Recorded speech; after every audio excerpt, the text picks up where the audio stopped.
Ce samedi 7 janvier 2023, Hervé a remporté la deuxième édition de la Ligue des Maestros de N'oubliez pas les paroles aux côtés de Margot.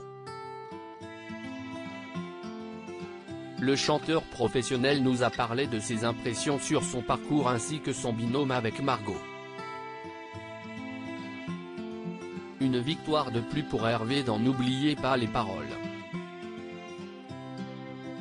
Celui qui a déjà remporté plusieurs compétitions, dont les Masters en 2018, vient de signer une nouvelle victoire, en binôme avec Margot, la recordwoman de l'émission. Pour cette deuxième édition de la Ligue des Maestros, le binôme a succédé à Renaud, vainqueur l'année dernière. Actuellement 6e au classement général du jeu musical de France 2 présenté par Nagui, Hervé s'est confié à Télé Loisirs sur son ressenti suite à cette victoire, malgré quelques erreurs commises durant ces 2 jours. Hervé, gagnant de la Ligue des Maestros 2023 de N'oubliez pas les paroles, avec Margot, j'ai peur de planter l'autre, d'être le boulet Télé Loisirs, comment avez-vous réagi en apprenant que vous étiez en duo avec Margot ? Hervé, j'étais ravi, il y a une très bonne ambiance entre nous. En plus, on est assez complémentaires car on n'a pas forcément les mêmes goûts. On s'est dit qu'à deux on pouvait couvrir pas mal de trucs parce que je sais qu'il y a des genres qu'elle n'aime pas et inversement. Mais effectivement, il y a des moments où on n'était pas vraiment connectés. Mais je pense que peu importe avec qui j'aurais été, j'aurais eu la même peur. Quand on est en équipe, si est sympa parce qu'on a confiance aux autres. Mais moi j'ai peur de planter l'autre, d'être le boulet. Et ça c'est un peu produit parce que je n'ai pas été brillant. Si est passé quand même mais dans l'ensemble j'ai planté pas mal de choses.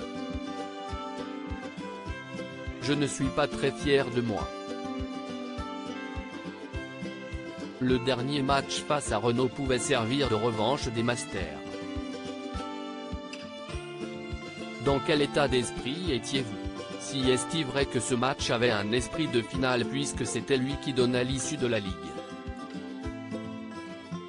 Mais je n'ai pas trop d'esprit compétiteur donc je ne pense pas trop à ça. Évidemment, j'essaie de gagner mais je ne pense pas trop à la compétition. Je joue surtout contre moi-même et pas contre les autres. J'essaie surtout de faire taire un petit démon en moi, un saboteur qui me dit que je ne vais pas y arriver. Vous avez gagné plusieurs compétitions déjà. Est-ce que ça vous rajoute une pression supplémentaire pour ne pas décevoir? Je pense qu'on a absolument tous la pression à des niveaux différents. Ceux qui sont mieux classés et n'ont pas encore gagné ont la pression à cause de leur rang. Ceux qui ont remporté une fois comme Arsène, Kevin ou moi veulent montrer que ce n'était pas un coup de chance. Je ne sais pas si y est une pression réelle ou si on se la crée nous-mêmes, mais si y est un travail à faire sur l'importance qu'on accorde au regard des autres. Une peur permanente de la légitimité donc malgré votre niveau et votre expérience vous avez donc toujours la pression? Oui alors que plus on est détendu, mieux on y arrive justement. Avec le moins de pression possible, en général ça se passe bien. Mais si est compliqué parce qu'on a toujours envie de se prouver à soi-même et aux autres qu'on mérite. Si est une peur permanente de la légitimité. Vous aviez révisé spécifiquement pour cette Ligue des Maestros 2023? Pas vraiment mais on peut estimer que mon travail consiste en une révision spécifique pour l'émission. J'écoute toujours de la musique et comme je fais beaucoup de prestations, d'animations avec pas mal de chansons, forcément je travaille toujours.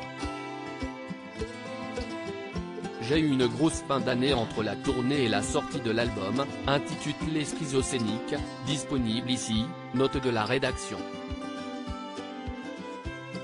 CIST, un album de variété mais un mélange de plusieurs styles. Je suis ravi de l'avoir sorti, maintenant le but CIST de faire de la scène. À lire aussi je peux vous adresser la parole. Nagui se fait rembarrer par une candidate de N'oubliez pas les paroles, l'animateur n'en revient pas.